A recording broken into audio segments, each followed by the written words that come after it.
we're going to talk a little bit today about the Democrat primary Palooza.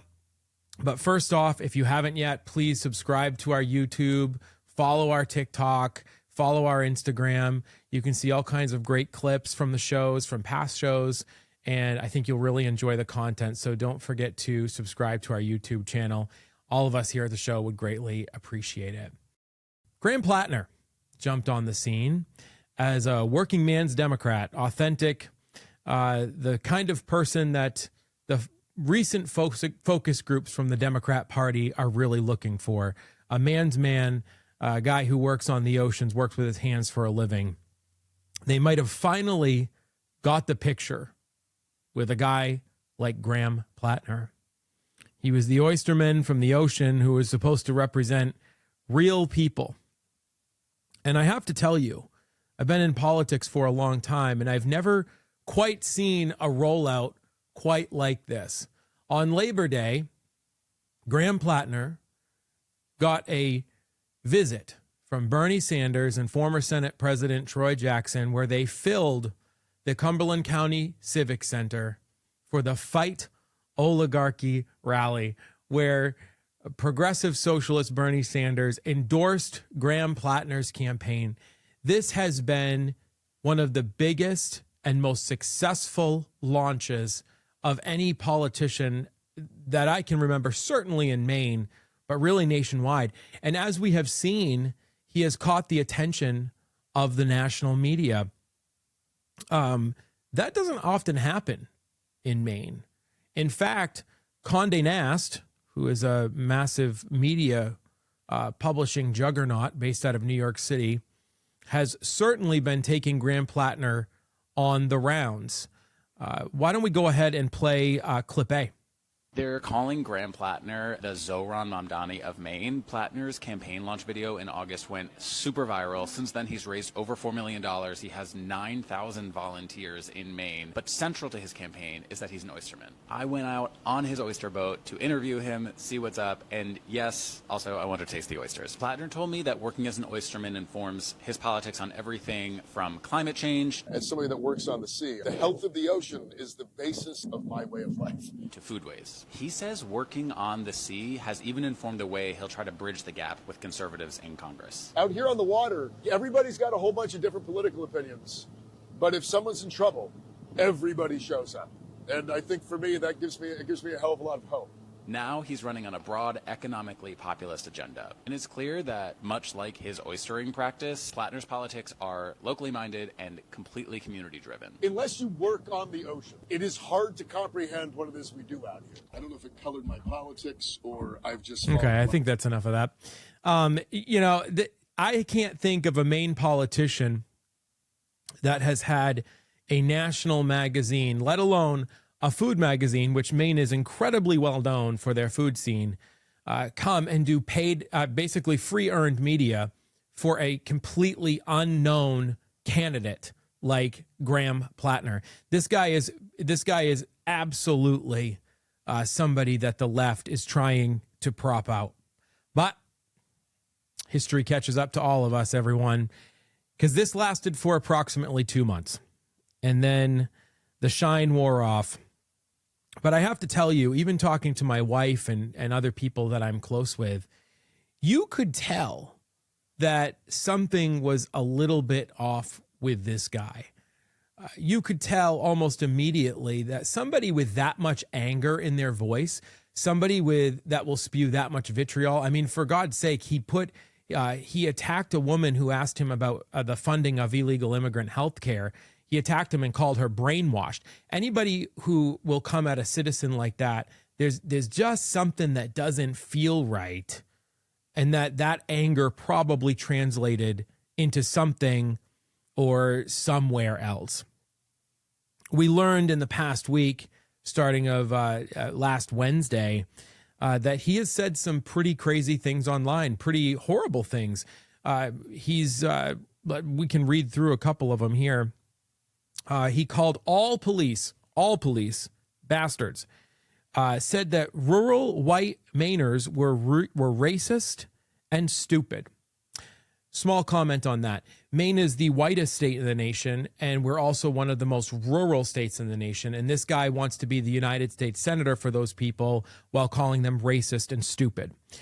He mocked victims of rape, saying that they needed to essentially not get drunk around people.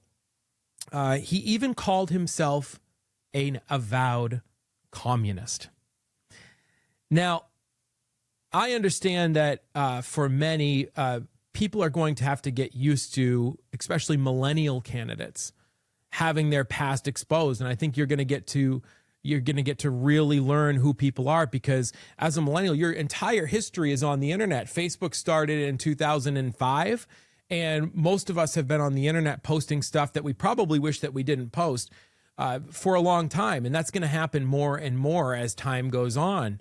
And I can respect people making stupid comments, but these aren't stupid comments that he made in high school. I mean, he was ranked in his high school the most likely to start a revolution. So, I mean, this has been coming for a long time. But I mean, this was stuff that he said as short as 4 years ago. 4 years ago. Now he's saying he has completely changed his tune. He's not a communist anymore. He doesn't think that Mainers are racist and stupid. He's changed his mind, all that in 4 years.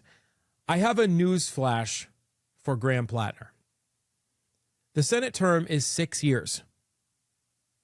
If you've changed all of your opinions, going from communist to, I don't know, whatever, socialist Democrat, what else are you going to change halfway through your term? The U.S. Senate is a deliberative body, and I don't think it's responsible to have somebody in there who literally changes his mind every couple of election cycles. That's not the kind of person that we're looking for in the United States Senate. And it's funny because the Democrats built him up. They tore him down. They had all of this opposition research ready. And when Chuck Schumer finally convinced Governor Janet Mills to get in the race, they pulled the trigger. Now, this is interesting because for most candidates, and especially a Republican, this would be the end. This would be the end. The media would completely tear this person apart, and they would end up having to either limp through the campaign just to save face, or they'd have to get out of the race. But that's not what's happening here, and I think that's what we need to pay attention to. Yesterday, the Pod Save America bros, the Obama speechwriters who've been grifting off of Obama since 2008, had him on their show. And there was some rumblings, and Mike Shepard from the Bangor Daily did some good reporting on this. There was some rumblings that Graham Platner may have had a Nazi tattoo on his chest. So the Platner campaign released a full-blown video of him in nothing but a pair of shorts, dancing at his brother's wedding, serenading his new sister-in-law. I don't really care about that. It's funny, whatever. But it showed the tattoo. And a couple of things I want to point out. Why don't we play the Pod Save America clip? Let's go with clip C.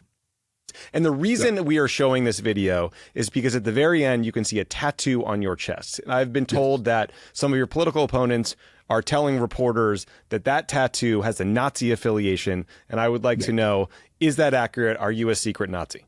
I am not a secret Nazi. Actually, if you read through my Reddit comments, I think you can pretty much figure out where I stand on Nazism, right, and anti-Semitism and racism in general. I would say a lifelong opponent. Okay, so Graham Platner has disavowed all his former Reddit comments, except the ones that he doesn't want to disavow. So we do know what he said about fascists, about Nazis. He said that communists need to arm themselves so that they can deal with them in the appropriate way. So we're supposed to take Graham for some of his word, but not all of it. And what we're supposed to take him at his word by is what he says that we're supposed to take him at his word by.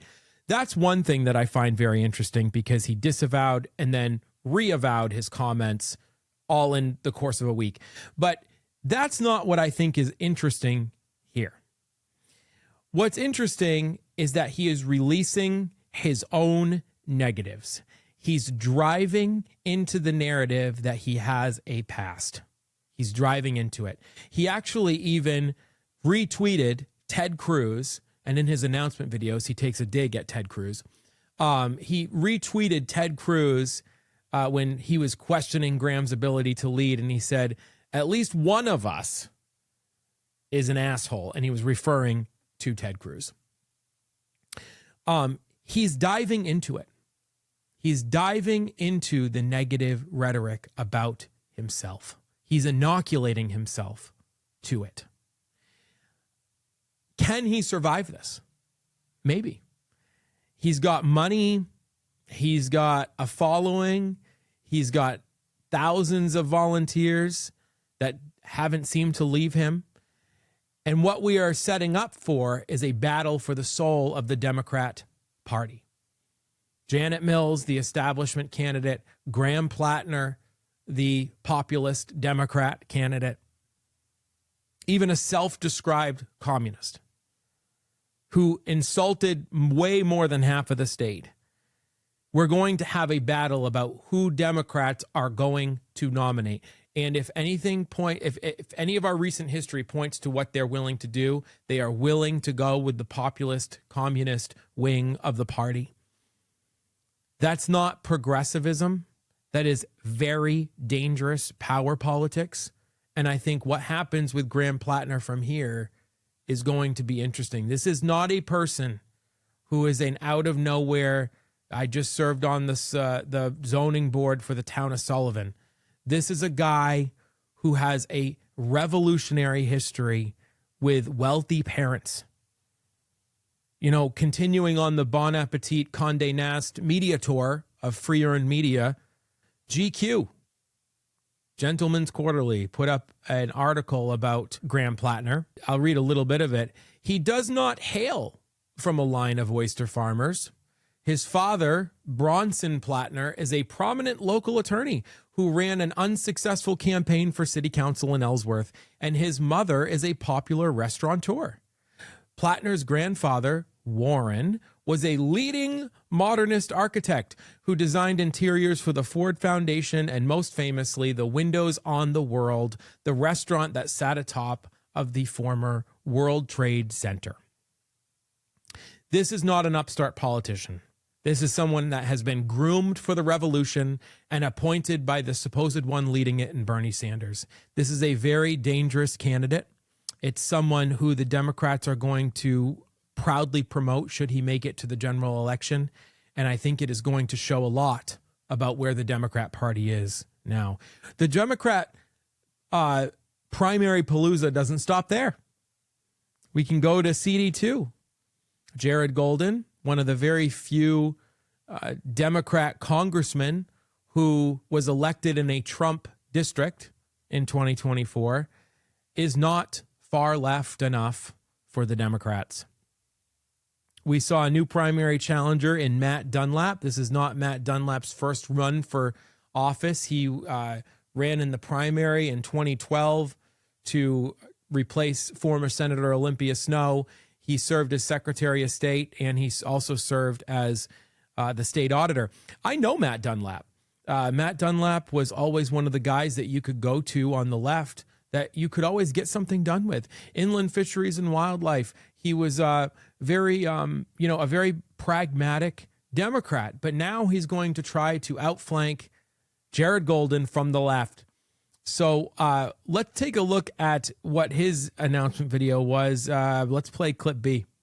There's bad and even worse. Jared Golden and Paul LePage. Golden voted against unemployment benefits, child tax credits, and more affordable health care. LePage opposed federal Medicaid funding. Golden even said he was okay with Donald Trump becoming president again. Trump is cutting billions from Medicaid to give massive tax breaks to the wealthy. He's put troops on streets of American cities, illegally terrorizing U.S. citizens. I'm Matt Dunlap.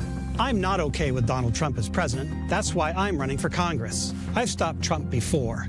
As your Secretary of State, I took Trump and his MAGA allies to court, and I won. I'll do the same in Congress, fighting for a people's agenda. Medicare for all, living wages, affordable housing, universal child care. I've always been accessible to the people. Town halls, street corners, farmers markets. Always listening, always available. I'm Matt Dunlap, and I approve this message. I have a couple of comments about this. So, Matt Dunlap, the internet is forever, man. And, you don't have to go too far back to realize that Matt Dunlap is a very pragmatic Democrat in his history. He was always very middle of the road. And now he's all of a sudden rebranded himself as AOC. Now, I don't know if anybody remembers this, but Donald Trump is going to be president until 2028, God willing. And we have to have people in Congress who are willing to work with him, and to send somebody who is openly saying that I have a problem with Donald Trump being president and that he's going to fight the agenda. That doesn't help Maine. We need somebody to actually go and work with him. But Matt Dunlap rebranding himself as an AOC Bernie Sanders progressive to outflank Jared Golden from the left is going to be a very interesting primary. And, you also have more. The gubernatorial race on the Democrat side is essentially becoming which congressman's kid is going to be the Democrat nominee for governor. You have Shelley Pingree's daughter, Hannah Pingree. You have Angus King's son, Angus King III, running. You have Shenna Bellows. You have Troy Jackson. But while the Senate race, the Senate primary was imploding with Graham Platner and the Janet Mills entry into that race, the Democrats thought that they were going to fix it by showing us a shiny object over here. And guess who the shiny object was? Dr. Nirav Shah, the face of COVID in Maine. Yes, that Nirav Shah, the man who turned COVID pandemic briefings into his own personal brand with his hokey Diet Coke that he had, and, chocolate bars that were branded after him, and, the celebrity of Maine during the pandemic. That is exactly what everybody wants to be reminded of, is life during the pandemic. This guy is a complete fraud. And I think if you can, you should go and read an article in the Maine Wire by Tom Desjardins. Tom Desjardins is the former commissioner of the Department of Education under Paul LePage. He also worked in various media roles, but he is most well known as probably one of Maine's best historians. He is an expert, a world-renowned expert on Civil War history, specifically about Joshua Chamberlain and his leadership. He actually even advised Jeff Daniels on when he played Joshua Chamberlain in the movie Gettysburg in the 90s. This is a guy who knows his Maine history, and he labeled him as one of the most unqualified people to even consider holding the job of governor. And I would recommend people read that article because it's very informative. But let's remember what we lived through under Nirav Shah. This is a guy who was blamed by Democrat officials in the state of Illinois, which is where he came from, for a Legionnaire's outbreak that killed 13 people in a veterans home. He did absolutely nothing to remedy the problem for a very long time. Legionnaires in this situation could simply be fixed by changing out the water lines in the hotel. That's what the report said, but not the hotel, the veterans home rather. But he was to blame, and in fact, the governor of Illinois lost his reelection largely in part because Nirav Shah's incompetence. So what happened? Well, he came to Maine, and Governor Janet Mills appointed him as Maine's CDC director just in time for him to be the face of the COVID-19 pandemic. Let's look back on what this person did. Well, he destroyed a bunch of lives. I think one of the things that's most unforgivable is that under Nirav Shah's leadership, you couldn't say goodbye when somebody died. You might not even be able to be in the hotel room with them. I mean, the hospital room with them as they died. We couldn't even have a funeral with the people that loved people that died because Nirav Shah said it was too dangerous and he knew better than you. We all know that was all garbage now. A funeral is denying a chance for closure that has been the hallmark of civilization for as long as we've been on this planet. These are moments that can never be replaced. These are legacies that will never be remembered because Nirav Shah knew better. He kept schools closed, and perhaps this is one of the worst things. He took the lead of people like Randy Weingarten from the National Education Association, who wanted to keep schools closed and online education open because we couldn't open schools yet. And what's happened? Well, we're still dealing with those effects today. Maine test scores for kids continue to plummet, continue to go through the floor. This is damage that will plague us for years. He was consistent in one thing. You know, it wasn't masking guidance or if you could stand up in a restaurant and not put your mask on, but when you sat down, you couldn't. It wasn't, how does COVID travel through the air? Because those rules changed all the time, according to Nirav Shah. The science, TM. He was consistent in one thing. He would support special interests and teachers' unions ahead of students. He always did that. And I think it's so funny, his slogan. I saw his slogan the other day.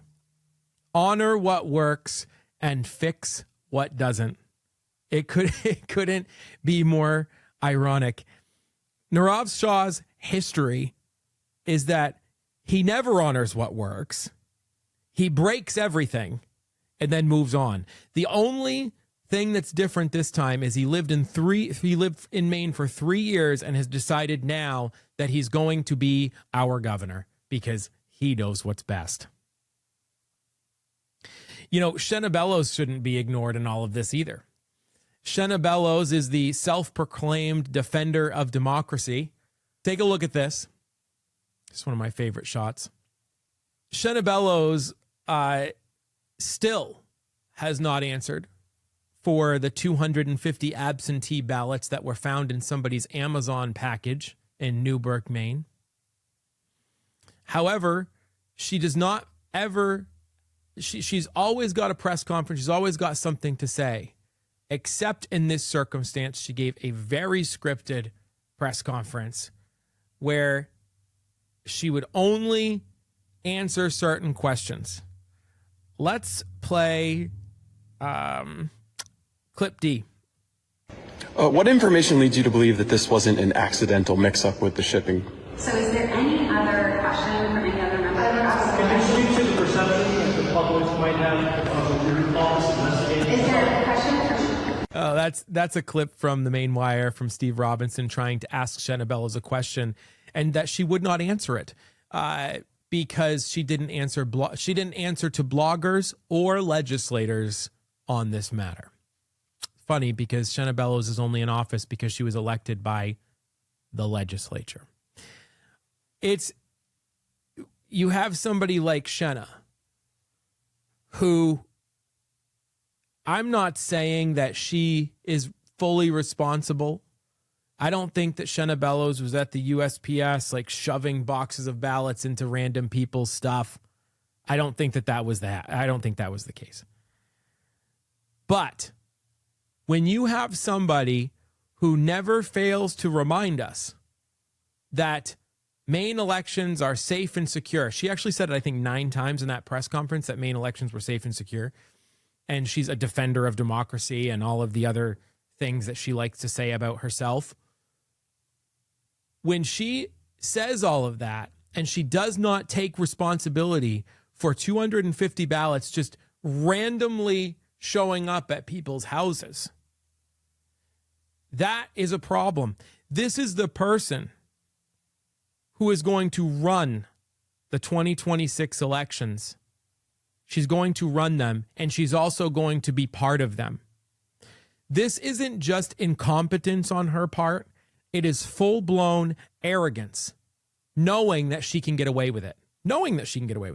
She writes the ballot questions for question 1 and 2. She shapes the process, and she runs the elections.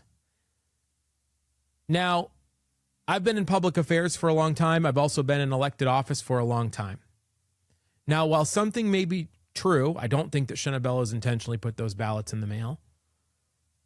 Public perception is all that matters, and the public trust is completely broken.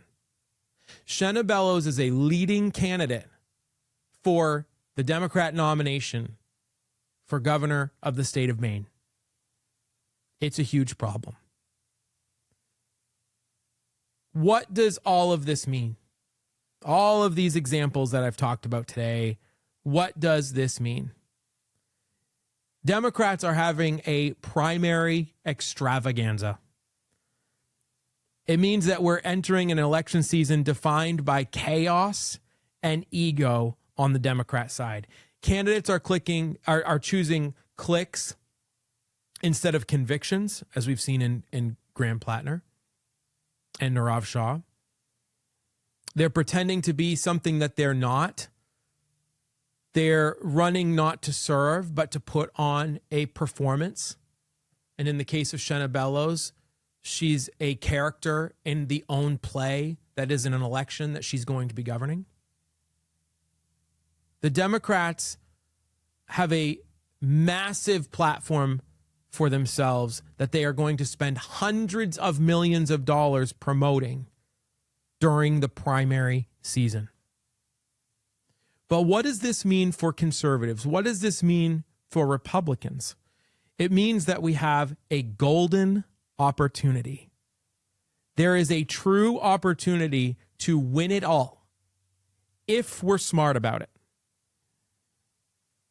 And I will say this, Republicans are very good at snatching defeat from the jaws of victory. But this time, I'm hoping we don't do that. Let me paint the picture of the primary for you. Democrats are going to spend a tremendous amount of money trying to win their respective nominations. They will spend hundreds of millions of dollars. Chuck Schumer will spend whatever it takes to ensure that Janet Mills will vote for him as leader of the Democrats in the Senate, because Graham Platner has already said he won't. He will spend whatever it takes. And Maine, for better or for worse, is a cheap date when it comes to elections. A United States Senate vote is just as good in Maine as it is in California. The trick is, in Maine, it costs a lot less.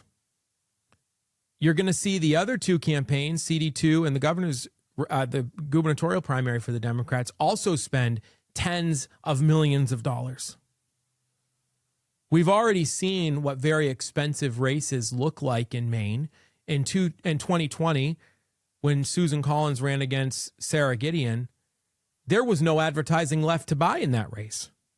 They literally bought it all. I remember being at a gas pump in Topsom and watching 4 Sarah Gideon ads play over and over again while I was at the gas pump because there was simply nothing left to buy. Republicans already have chosen nominees for 2 of the races. We have Susan Collins, one of the most powerful women in the world, head of the Appropriations Committee, has delivered for Maine for voters on all sides of the aisle for 5 terms. We are fortunate to have her. We have Paul LePage. And if Susan Collins isn't your taste, I'm sure Paul LePage is, as a Republican. Paul LePage, running for Congress in CD2. He's never lost whenever he's been on the ballot on CD2. Here's where our problem lies. This is a picture of the GOP candidates forum that was held last week. You have 8 candidates on that stage. There's bound to be a few more that'll get in. In a ranked choice scenario, And with Democrat primaries taking up all of the campaign space, this will be a disaster for our entire Republican ticket. I'm just going to be very honest right now. I've talked with almost everybody on that stage. I believe that they are all good men who want the best for the state of Maine, for a place that we all call home. But I'm just going to be honest. There's about 3 people on that stage right now that have the public support or financial support and or the political instincts to win the general election. That's just the truth. And in a race like this, where Republicans also will spend millions of dollars trying to get their message out, I know this. We will not be able to outspend the other 3 races the Democrats are going to spend big money on. Republicans will not be able to get their message out effectively over the Democrat primary Palooza. I know that the common refrain from many is that a primary is good for the ultimate winner. It's the best thing. I'd agree in most cases, but not in this one. Not under these circumstances and not with victory in our grasp. I know that there's a lot of campaign operatives out there that will say, well, it's a midterm and the party in power in the White House always loses in a midterm. Have you seen Donald Trump operate? This is not the same old, okay? In 2016, yes, that happened. We lost seats. That is not going to happen in 2026. Donald Trump is being aggressive about redrawing congressional districts in other states, which will be a net positive for Republicans. The messaging, Democrats don't have any messaging. They do not know what they stand for at all. They're still continuing to do things like the No Kings rally, which I don't even know. I mean, are we protesting monarchy in general? Are we protesting like peace? I don't even think these people know what they were protesting about. But I think it's very clear that the one thing that they're protesting is that they want Donald Trump to die.